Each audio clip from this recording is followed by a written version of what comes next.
The battle to control the Holy Lands began more than 1,000 years ago. In medieval times, European Christians set out on a series of crusades to try to win back the region from its Muslim rulers. It was a struggle between not only armies, but faiths. Over the course of 2 centuries, from 1096 to 1291, the Crusaders launched 8 major expeditions and countless smaller efforts. Return to the year 1095. The Christian world is split. In the West, Roman Catholic Europe is a collection of small states and kingdoms. To the east, the Orthodox Christian Byzantine Empire is controlled from Constantinople, which would later become Istanbul in Turkey. In the Middle East, Accra is a lively Muslim city on the coast of modern-day Israel. Accra is the gateway to the Holy Land. Just to the south lies Jerusalem, a city sacred to Muslims, Christians, and Jews. In a speech in France, Pope Urban II tries to unite Eastern and Western Christians by calling for them to unite to liberate the Holy Land. The speech ignites religious fervor across Europe. From princes to peasants, tens of thousands take up the cross, as going on crusade is called. The First Crusade is kind of a hodgepodge. It's not a fancy military enterprise. A lot of people and a lot of common people become involved. It's a great popular movement. The main armies of the First Crusade finally reached Jerusalem in 1099, nearly 4 years after Urban issued his call to arms. The city's perimeters are impressive. Fortified walls surround Jerusalem, but the Crusader engineers find a weak spot, not in the walls, but in the landscape. This is actually the spot where the Crusaders breached the walls of the old city. It was a spot that throughout history has been used, because this is the flattest area in Jerusalem. In the northern part of the city right here, that's where Jerusalem can only be defeated. July 7th, the battle for Jerusalem begins. Jerusalem falls to the Crusaders 8 days later. The Christians overwhelm the city's defenders. The battle becomes a massacre. Historians estimate that between 10,000 and 20,000 Muslims are killed. The Crusaders also burn a synagogue filled with Jews who had sought sanctuary inside.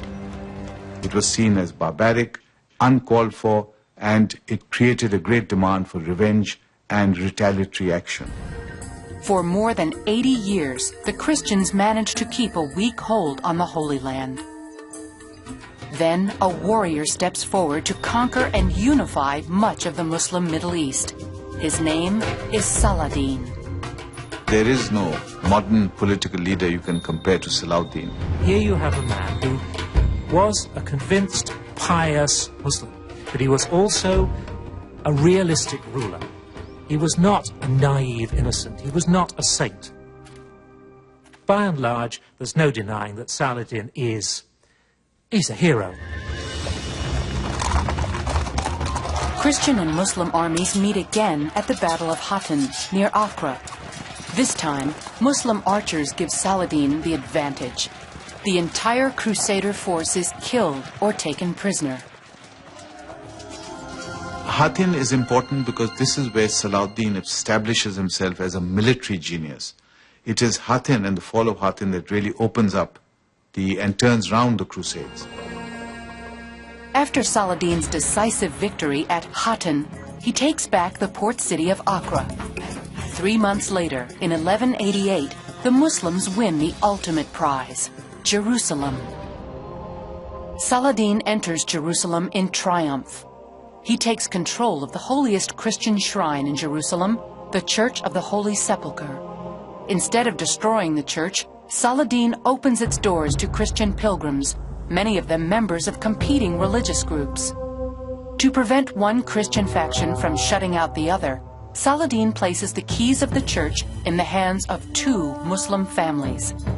Their descendants remain the gatekeepers of the church to this day. Saladin's generosity fails to impress the European rulers, who declare another crusade with a new leader. Richard the Lionheart was a war lover. He was the greatest warrior of his time, a great athlete. June 7th, 1191, a 34-year-old English king sets foot in the Holy Land at the port city of Acre. Pulling Acre apart brick by brick will take too long. To conquer the fort, Richard's army needs a shortcut.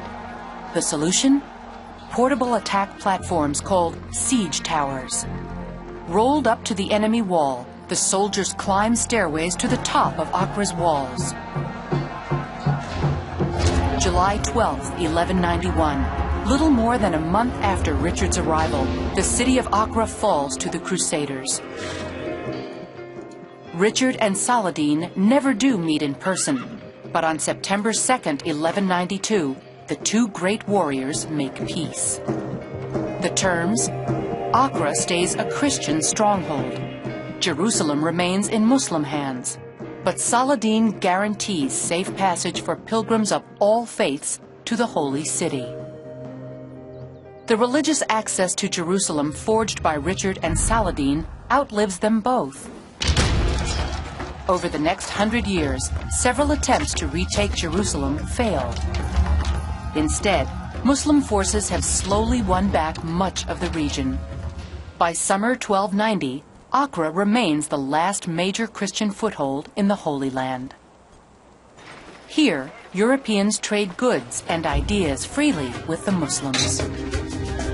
But the dialogue soon breaks down as Muslim and Christian leaders renew their power struggle. By this time, most Europeans have lost their taste for crusading. Acre's Christian defenders are no match for the Muslim army. Never again do the Crusaders control a part of the Holy Lands. The fall in Acre in 1291 was a key event. It was the end of the story. It was the last major enclave to fall. The Crusades left an estimated 1 million people dead. While they did open a dialogue between Christians and Muslims, the repercussions of those long-ago battles are still being felt today.